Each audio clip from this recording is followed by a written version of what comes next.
La industria musical es como una carrera de resistencia, gana el que persiste. Hola, mi nombre es Martín Cano y soy productor musical e ingeniero de mezcla y de mastering. Desde el rock hasta la cumbia, pasando por el jazz y por la electrónica, ya he realizado cerca de 1300 canciones para diferentes artistas de más de 40 países. Soy miembro de Latin Grammy y he colaborado con artistas como Alejandro Lerner, Charly García, Hernán Cataño y Manny Montes.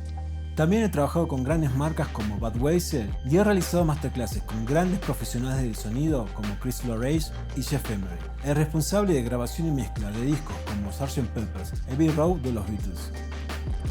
Uno de los géneros más exitosos es el pop, que puede reunir hip hop, R&B o ritmos latinos.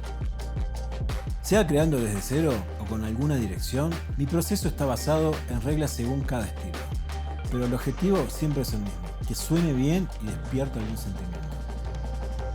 En este curso de doméstica aprenderás el camino para producir música con enfoque en el pop. Como proyecto final vas a producir una canción desde cero. Empezaremos con un poco de historia y conceptos básicos de la producción musical. Luego te presentaré algunos métodos a seguir de acuerdo con el género y te contaré cómo lograr un trabajo exitoso con el artista. Usaré como ejemplo al artista argentino Lugo. Después de entender cómo analizar una canción, veremos cómo ejecutar arreglos, sumar instrumentos y dirigir a los cantantes.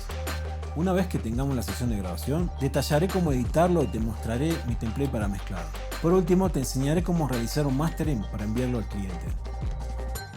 Al terminar el curso tendrás los fundamentos para producir tus propias canciones o de otros artistas. Para participar no hace falta dominar teoría musical o ser técnico en grabación, pero sí es importante saber manejar mínimamente un DAW. Después de tantos años de trayectoria, llegó la hora de compartir mis secretos de mezcla y de producción con vos. Sumate a esta experiencia.